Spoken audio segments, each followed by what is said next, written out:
नमस्कार। BEd second year और third paper. आज हम लोग बात करेंगे प्रमुख अक्षमताएं और उसकी सहायक प्रविधियां। मतलब कि जो अक्षमताएं हैं, मतलब कि जो हम बात कर रहे हैं समावेशी शिक्षा की, जिसके अंदर की सामान्य और विशिष्ट दोनों बालक पढ़ेंगे। अब जो विशिष्ट बालक है उनके अंदर कौन कौन सी अक्षमताएं होती है और उन अक्षमताओं को रहते हुए, क्योंकि हम लोग उसको खत्म तो कर सकते नहीं है, लेकिन उन अक्षमताओं को लेते हुए उन्हें शिक्षा किस प्रकार दी जा सकती है, ऐसे कौन कौन सी प्रविधियां हैं, उसके बारे में हम लोग चर्चा करेंगे। सबसे पहले हम लोग देखेंगे कि अक्षमता कितने प्रकार की है और उसको साथ में लेते हुए हम लोग किस प्रकार से विद्यार्थियों को शिक्षा दे सकते हैं। तो सबसे पहले श्रवण अक्षमता। अक्षमता की हम बात करते हैं तो श्रवण अक्षमता। श्रवण अक्षमता देखो, शब्द देखने से लग रहा है श्रवण यानी सुनने में जिनको प्रॉब्लम होती है। अब अक्षमता का क्या प्रकार है? सुनने में दिक्कत आना। कोई बिल्कुल नहीं सुन पाता है, किसी चोट के कारण कोई बालक है वो बिल्कुल नहीं सुन पाता है, और या फिर कोई बालक ऐसे होते हैं जो बहुत कम सुन पाते हैं, मतलब उन्हें सुनाई तो देता है लेकिन वो बहुत कम सुन पाते हैं। तो एक शिक्षक है वो उन्हें किस प्रकार किन प्रविधियों के द्वारा पढ़ा सकता है? तो एक शिक्षक है ऐसे श्रवण बाधित बालकों को मतलब कि इशारों के माध्यम से समझा सकता है या फिर उन्हें लिखित सामग्री उपलब्ध करवा के उन्हें पढ़ा सकता है। तो हम देखेंगे श्रवण अक्षमता। जब छात्रों को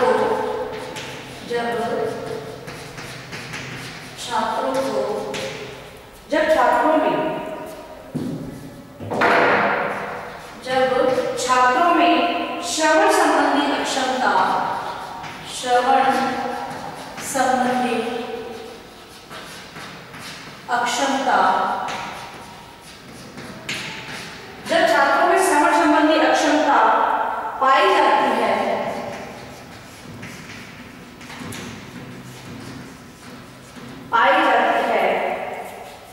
तब उनको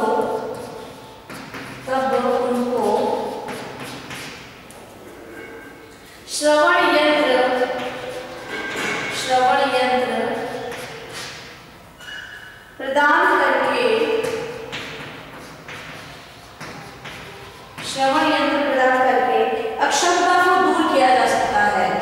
अक्षमता को दूर किया जा सकता है। देखिए, अब ये श्रवण यंत्र की जो बात की जा रही है, श्रवण यंत्र विद्यालय का समावेशी विद्यालय की सरकार जो ये चलाने लक्ष्य है उसको पूरा करने के लिए अभिभावकों को भी सहयोग करना पड़ेगा, विद्यालय प्रबंधन को भी सहयोग करना पड़ेगा और समाज है उसे भी आगे आना होगा। तो इन बच्चों के लिए जो श्रवण यंत्र है वो उपलब्ध कराने में किसी भामा से मदद ले सकते हैं। कोई स्वयंसेवी संस्थाएं हैं, उन्हें समय समय पर बुलाकर इन बच्चों से अवगत कराया जाए, ताकि कुछ एक बच्चों को वो अगर श्रवण यंत्र देने में सक्षम हो तो विद्यालय बाकी बच्चों की व्यवस्था करवा सकता है, और शिक्षक है वो इन श्रवण यंत्रों के माध्यम से ही बच्चों को शिक्षा ग्रहण करवा सकता है। तो श्रवण के अंदर बच्चों के अंदर सुनने से संबंधित अक्षमता पाई जाती है, और सहायक प्रविधि के मतलब कि श्रवण यंत्र के द्वारा वो अक्षमता को दूर किया जा सकता है। दूसरा है गत्यात्मक कौशल संबंधी, गत्यात्मक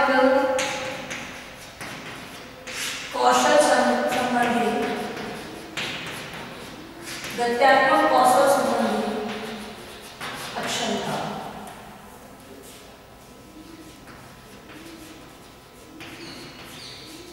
गत्यात्मक कौशल संबंधी अक्षमता गत्यात्मक मतलब गति से, मतलब चलने में जिन बच्चों को प्रॉब्लम होती है तो वो क्या कहलाती है?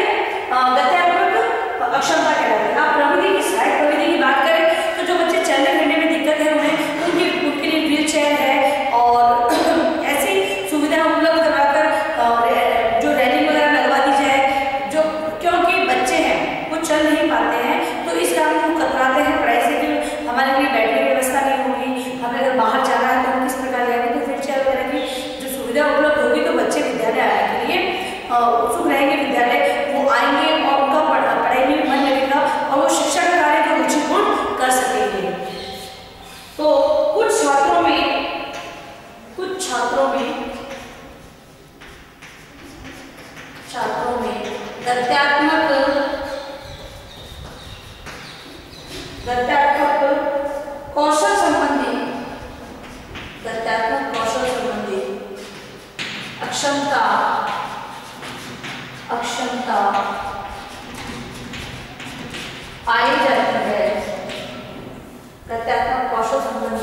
अक्षमता पाई जाती है।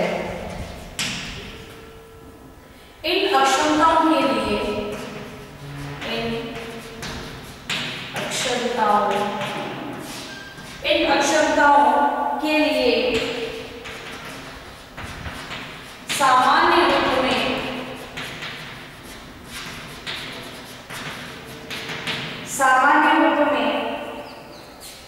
सामान्य रूप से बैसाखी,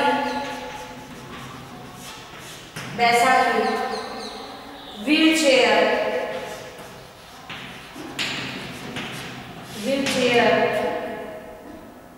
वॉकर तथा तीन पहिए वाली गाड़ी,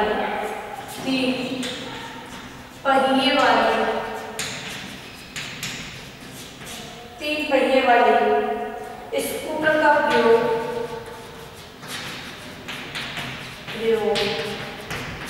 किया जा सकता है।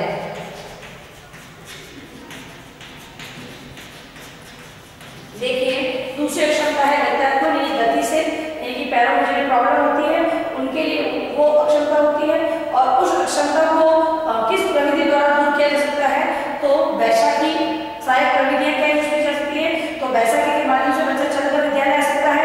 व्हील चेयर पर बैठकर ज्यादा अक्षमता है, वो चल ही नहीं पा रहा है, बच्चे में एक पैर में प्रॉब्लम है तो बैसाखी के सहारे से वो चल सकता है, लेकिन यदि उसमें दोनों पैरों में प्रॉब्लम है तो उसे व्हील चेयर की आवश्यकता होगी। इसके अलावा वॉकर है, तीन पहिए वाला स्कूटर है।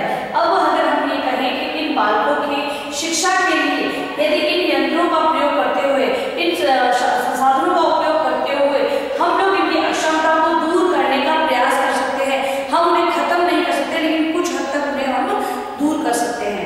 लास्ट है वो है दृष्टि। इसके अलावा कृत्रिम अंग लगाकर भी, अगर मान लो कोई ऐसे पैर, एक पैर में प्रॉब्लम है और दूसरा पैर सही है, तो कृत्रिम पैर जो लगाया जाता है, ठीक है, मेडिकल द्वारा उस मेडिकल लेकर और उस बच्चे के लिए एक नया पैर बनवाया जाता है, और बच्चे के लिए वो सुविधा रहेगी कि बच्चा उस पैर के माध्यम से, कृत्रिम पैर के माध्यम से भी चलकर विद्यालय आ सकता है, कक्षा में बैठ सकता है। वे ऐसी जो गतिविधियां हैं जिससे प्रॉब्लम वो नहीं करे, लेकिन शिक्षा का कार्य तो उस कृत्रिम अंग के द्वारा भी उसका हो सकता है। फिर लास्ट है दृष्टि अक्षमता। दृष्टि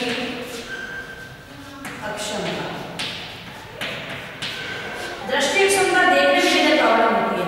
अब देखने में जिन्हें किसी को तो कुछ हद तक दिखता है, किसी को नहीं, बिल्कुल नहीं दिखता है, किसी की एक आदमी प्रॉब्लम होती है, तो अलग अलग प्रकार की दृष्टि अक्षमता होती है, ठीक है। अब इसके लिए क्या प्रविधियों का उपयोग कर सकते हैं, तो इनके लिए बच्चों के लिए ऐसी जो लाइटिंग वगैरह कम है अक्षमता, तो लाइटिंग वाले जो हम कहेंगे प्रोजेक्टर वगैरह है, कक्षा में प्रकाश की व्यवस्था उचित करके प्रोजेक्टर के माध्यम से पढ़ाना, और जो शब्द है उनको हाईलाइट करते हुए दिखाना बोर्ड पर, है ना, ये चीजें हो सकती है। और अगर मान लो बच्चों को बिल्कुल ही दिखता ही नहीं है, तो उनके लिए ब्रेल लिपि द्वारा, मतलब कि बच्चों को फिर कैसे पढ़ाएंगे, ब्रेल लिपि द्वारा ही पढ़ाएंगे।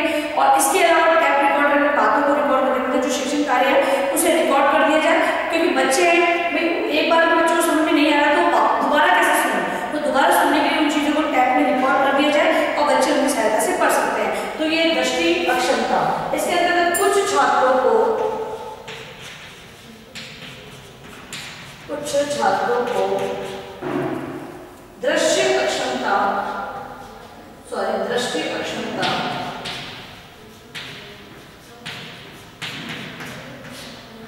दृष्टि अक्षमता पाई जाती है।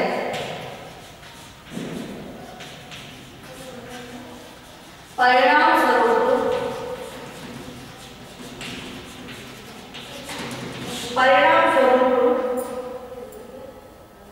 उनको इससे संबंधित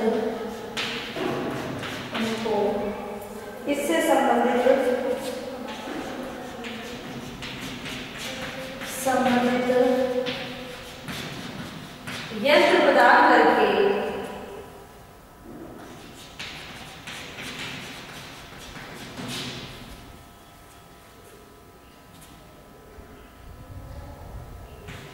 प्रदान किए जाते हैं। दृष्टि दोष के लिए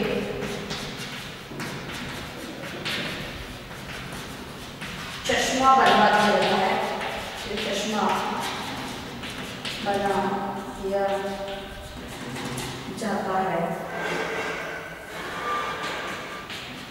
इसके अलावा वॉइस रिकॉर्ड,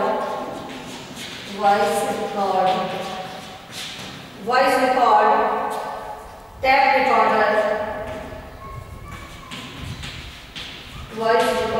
रिकॉर्डर, एवं स्क्रीन रीडर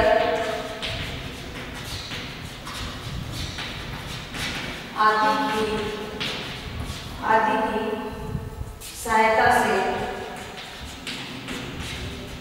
समस्याओं का समाधान किया जाता है।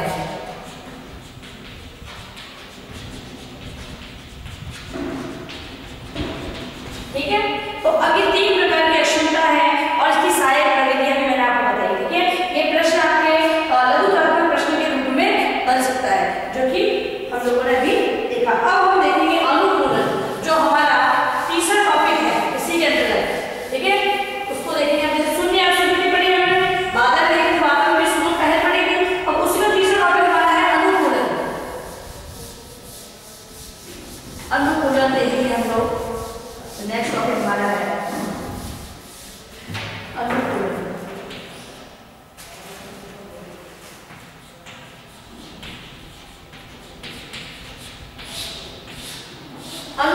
अनुकूलन से मतलब क्या है कि विद्यालय व्यवस्थाओं के अंतर्गत अनुकूलन। अब हम बात कर रहे हैं समावेशी शिक्षा की, तो समावेशी शिक्षा के अंदर सामान्य और विशिष्ट बालक दोनों है। सामान्य बालक जो है वो वहां पर वातावरण के साथ अनुकूलित हो जाते हैं, लेकिन बात आती है विशिष्ट बालकों की, जो अक्षमता विकलांगता से ग्रसित है या फिर उनका कोई भी अंग दिव्यांग हो। ठीक है, तो अब उन बालकों को किस प्रकार वो अनुकूलित हो, जैसे कि अब वहां पर विद्यालय में है, बच्चों को खेल द्वारा पढ़ना चाहते हैं तो बच्चों को खेल द्वारा पढ़ाया जाए, क्योंकि बच्चों के लिए कक्षा की व्यवस्था को अलग नहीं किया जाता। सामान्य बालक है वो कक्षा में से प्रार्थना सभा अटेंड करना जरूरी होता है। इसके अलावा कोई भी गतिविधि होती है, व्यायाम है, योग है, ये सारी गतिविधियां विद्यालयों के लिए बच्चों के सर्वांगीण विकास के लिए आवश्यक होती है। लेकिन जब इन बालकों को देखा जाता है तो कुछ ऐसी समस्याओं का सामना करना पड़ता है। लेकिन एक शिक्षक है, अभिभावक है, विद्यालय प्रबंधन है और आपसी जो आसपास का जो समुदाय है, क्योंकि अगर हम सामान्य बालक से तो वो एक्टिविटी करवा रहे हैं और विशिष्ट बालक से नहीं करवा रहे हैं तो वहां पर मतभेद उत्पन्न हो सकते हैं। लेकिन प्रधानाध्यापक है, अभिभावक है, वो चीजों को तो समझेंगे और इस बारे में वो अपने विचार है वो अच्छे रखेंगे, तो आगे सहयोग मिल सकता है समावेशी शिक्षा को। तो अब हम बात करें अनुकूलन की, यहाँ पे अनुकूलन से क्या मतलब है, तो विद्यालय व्यवस्थाओं के अंतर्गत इन अक्षम बालकों को अनुकूलित करना, मतलब कि ये बालक है विद्यालय के वातावरण में किस प्रकार घुल मिल जाए, वो सारी चीजें इस अनुकूलन के अंदर आती है। अब शिक्षक को भी इसके अंदर अपनी भूमिका निभानी पड़ेगी, क्योंकि शिक्षक को पढ़ाना है, सामान्य के साथ विशिष्ट बालकों को पढ़ाना है, तो शिक्षक को भी समझना होगा अब वो किस प्रकार से किस विधि द्वारा उस बालक को अनुकूलित कर सकता है, पढ़ने से संबंधित, गतिविधियों से संबंधित। फिर बात आती है अभिभावकों की, तो अभिभावकों को भी सहयोग करना होगा। कहीं पर उन्हें ऐसा लगेगा कि हमारे बालकों के साथ ये व्यवहार ना हो, लेकिन वो समझना होगा कि सामान्य बालकों के साथ आपका बच्चा पढ़ रहा है, जबकि अभी तक तो ये था कि बच्चे हैं विशिष्ट बालक विशिष्ट विद्यालय में ही पढ़ते थे। यहाँ पर प्रतिभाशाली बालक भी है, मंदबुद्धि बालक भी है और जो अक्षमता से ग्रसित बालक भी है। अब तीनों बालक साथ में पढ़ रहे हैं, तीनों प्रकार के बालक हैं जो यहाँ पे साथ में शिक्षा ले रहे हैं, तो अभिभावकों को भी समझना होगा कि उन्हें भी कॉम्प्रोमाइज करना होगा, बच्चों को समझाना होगा कि आप इसी विद्यालय में शिक्षा लेनी है, तो बच्चे हैं वो मोटिवेट होंगे। ठीक है, और फिर बात करते हैं समाज की, तो समाज है, समाज भी दृष्टि रखता है, क्योंकि हमने पहले बात कर चुके हैं कि समाज है वो समाज के अंदर जो माता पिता वगैरह होते हैं, जो विभिन्न पेरेंट्स होते हैं, अभिभावक होते हैं, वो क्या सोच रखते हैं कि हम इन बच्चों के साथ बच्चों को क्यों पढ़ाए, इन बच्चों को तो टीचर ज्यादा ध्यान दे रहा है, हमारे बच्चों को ज्यादा ध्यान नहीं दे रहा है, तो उन्हें भी सहयोग करना होगा और इन बच्चों को गुण मिलने में समय लगेगा और अपने बालक को समझाना होगा और ऐसे अवसर प्रदान करें विद्यालय को, जिससे कि समावेशी शिक्षा का जो लक्ष्य है वो पूरा किया जा सके। तो हम बात करें अनुकूलन की। शिक्षा व्यवस्था में अनुकूलन का आशय, शिक्षा व्यवस्था में अनुकूलन का आशय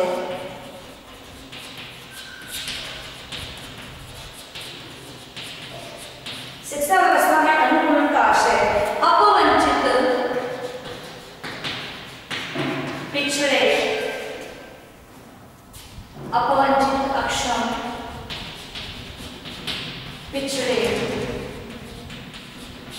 पिछड़े एवं विशेष आवश्यकता वाले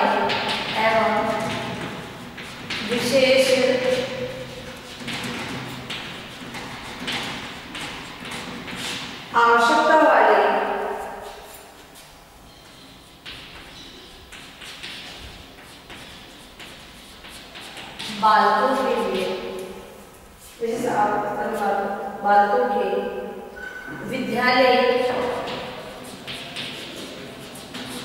बालकों के विद्यालय व्यवस्था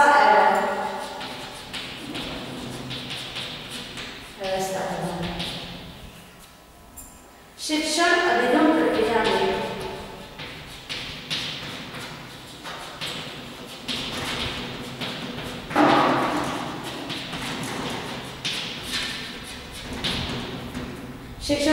प्रक्रिया में अनुकूलन से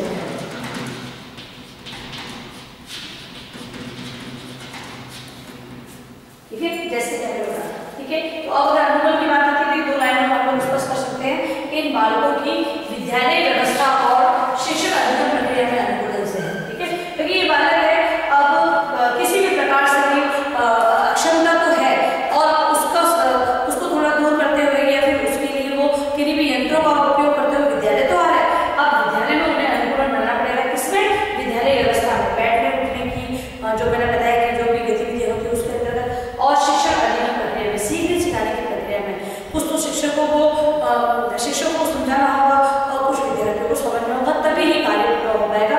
अन्यथा शिक्षक है वो कहे हम अतिरिक्त कार्य न करें और विद्यार्थी है वो ये समझे कि टीचर है वो पूरा ध्यान हम पर ही दे, तो दोनों बात नहीं हो सकती है।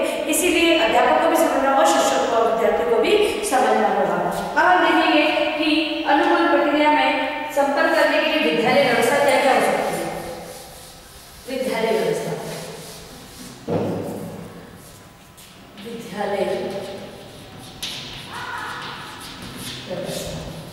जब ये अनुकूलन किया जा रहा है विद्यार्थियों के साथ, तो विद्यालय की क्या व्यवस्था होगी इसके बारे में हम पढ़ेंगे। तो पहला है शिक्षकों का सहयोग।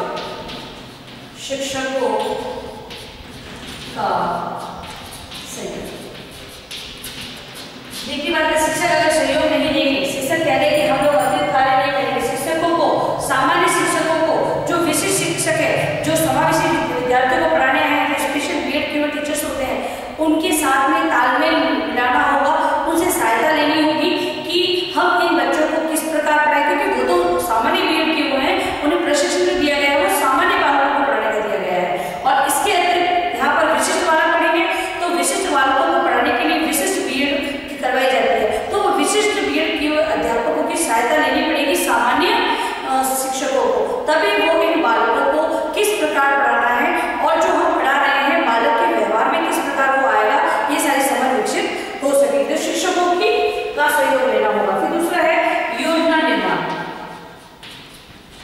योजना निर्माण, अब योजना मतलब कि ऐसे नहीं कि भाई हम लोग सहायता लेने के हमको कैसे पढ़ाना है एक बार समझ गया और चलेगा, नहीं, एक पूरी योजना बनेगी, वार्षिक बन सकती है, मासिक बन सकती है, साप्ताहिक योजना बन सकती है। ये दोनों टीचर मिलेंगे, जो स्पेशल टीचर है वो भी मिलेगा और सामान्य अध्यापक है वो भी, ये मिलकर एक योजना बनाएंगे कि आगे अब इतने बालक हमारे पास श्रवण बाधित है, गत्यात्मक बाधित है, और जो कि हमारे एक और प्रकार है जो कि दृष्टि बाधित, ये तीनों प्रकार के अक्षमता वाले बालक हैं। अब इन्हें हम किस प्रकार से पढ़ा सकते हैं, इनको लेते हुए फिर सामान्य के बालकों को और देखना है आपको, तो इन सबको देखते हुए किस प्रकार शिक्षण कार्य करवाया जाए, ये सारे जो एक योजना बनेगी, योजना के अनुसार ये कार्य किया जाएगा। तो योजना का कार्य विद्यालय व्यवस्था के अंतर्गत किया जाना पड़ेगा। फिर है योजना का मूल्यांकन। योजना का मूल्यांकन, अब योजना का जो निर्माण किया गया है उसका मूल्यांकन आवश्यक है। ये योजना कहाँ तक हमारी सही सिद्ध हो रही है, हमने बनाया कि हम इन बालकों को इस कागज में ये विषय पढ़ाएंगे, ये अध्यापक ये विषय पढ़ाएगा, लेकिन ये जो पढ़ाया गया है बच्चों ने कहाँ तक सीखा है, आपने योजना तो बनानी, लेकिन वो योजना कहाँ तक कारगर सिद्ध हुई है, वो क्या है, ये योजना हमारे उद्देश्यों की पूर्ति कर रही है या नहीं कर रही है, ये सारे डिटेल मूल्यांकन के द्वारा प्राप्त होगी। तो मूल्यांकन की व्यवस्था भी उसके अंतर्गत होनी चाहिए, जिससे कि उचित फीडबैक मिल सके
श्रवण अक्षम छात्रों का अनुकूलन। देखिए जो सुन नहीं पा रहे हैं उन बालकों के लिए अनुकूलन करना होगा विद्यालय व्यवस्था के अंतर्गत। नेक्स्ट है गद्यात्मक अक्षमता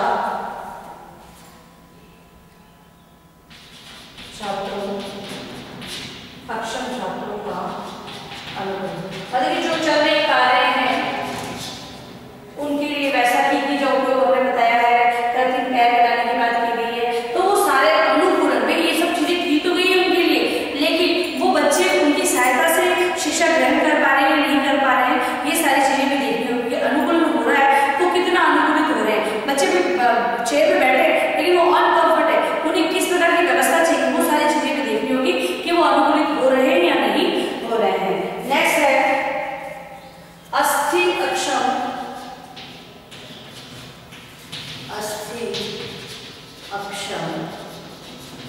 छात्रों का अनुकूलन।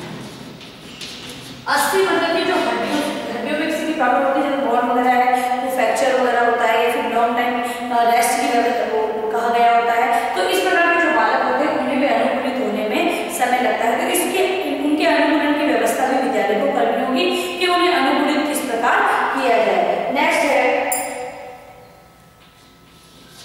विशेष आवश्यकता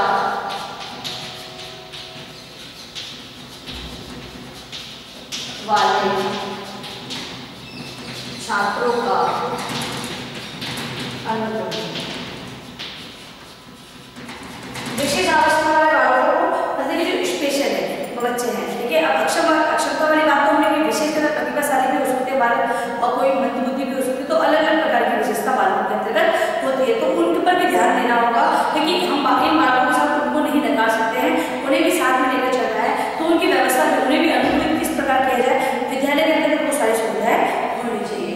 नेक्स्ट है नवीन तकनीकी का उपयोग। नवीन तकनीकी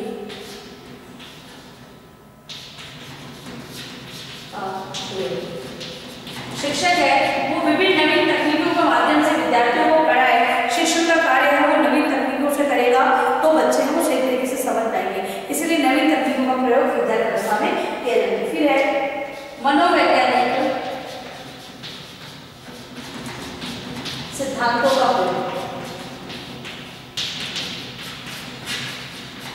मतलब कि मनोविज्ञान है वो प्रयोग पर बल देता है, मतलब कि जैसा देखा गया है प्रयोग द्वारा सिद्ध होता है, और मतलब कि जिससे सही फीडबैक मिल रहे हैं, विज्ञान क्या करता है प्रयोग करता है, फिर उस पर निर्धारण करता है कि सही क्या गलत क्या है, ठीक है। तो मनोविज्ञान भी उसी आधार पर करता है, बालक की मानसिक स्थिति को ध्यान में रखकर ही वो विज्ञान कहता है। तो मनोविज्ञान के सिद्धांतों को आधार मानते हुए कार्य किया जाए, अलग अलग प्रकार की रूढ़िवादिता अंधविश्वासों को अपना नकारते हुए आगे चलना होगा विद्यालय व्यवस्था के अंतर्गत।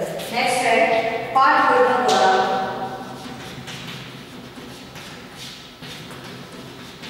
अनुकूलन। अब पाठ योजना द्वारा अनुकूलन की बात करते क्यों की गई है, क्योंकि शिक्षक को सही समय पर एक निश्चित समय पर अपना कोर्स पूरा करवाना होता है, इसीलिए पाठ योजना के अंतर्गत अनुकूलन की बात की गई है, क्योंकि बच्चों को हमें विशिष्ट और सामान्य दोनों बालकों को साथ में लेकर चलना है, तो पाठ योजना के अंतर्गत अनुकूलन अध्यापक को स्वयं को बनाना होगा, तभी वो सही समय पर कोर्स भी पूरा कर लेगा और विद्यार्थियों के व्यवहार में परिवर्तन करवा सकेगा। अब है आपका गृह कार्य प्रश्न। ये टॉपिक हमारा कंप्लीट होता है और आपका गृह कार्य प्रश्न प्रमुख अक्षमताएं एवं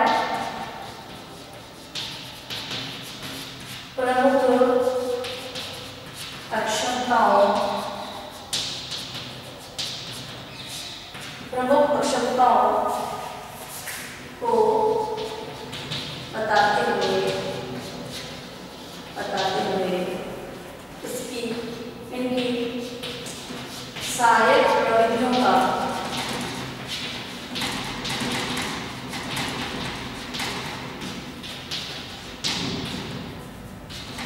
वर्णन करें।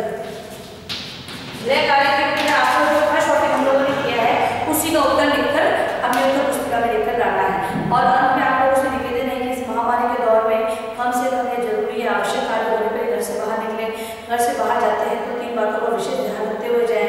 मास्क लगाए, हाथों को बार बार